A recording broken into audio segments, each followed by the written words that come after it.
Now that you're sitting comfortably, I shall begin.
How long did it take you to learn how to do it? It took me about 6 months before I was at the point where I could start doing Solomon's magic with a goetic mirror. And it's a form of worship? Yes, it is. It's my way of worshiping God. We see the pagan gods and goddesses as personifications of forces of nature.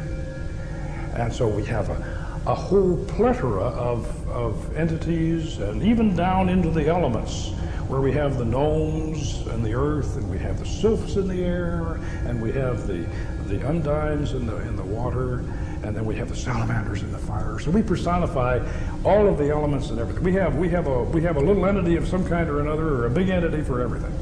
Solomonic ceremonial magic is basically can be broken down into two divisions.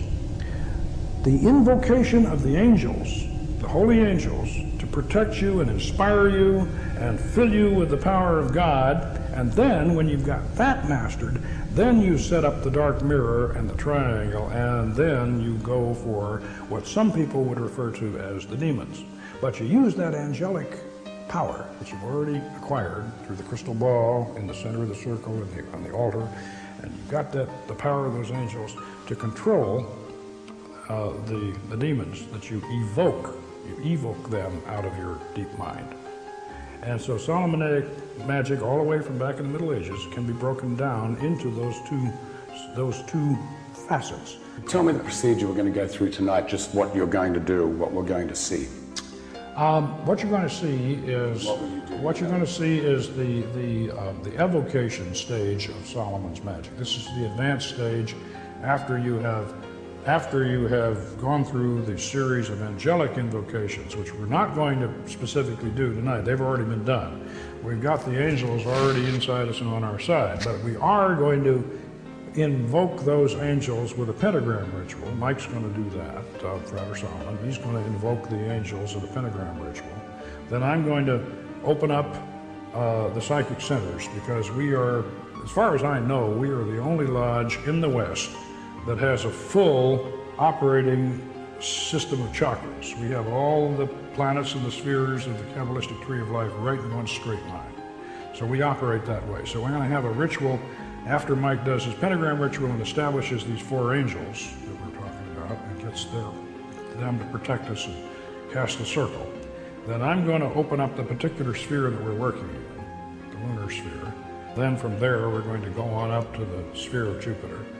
And then we're going to circumambulate around the circle, the magic circle, clockwise, sunwise.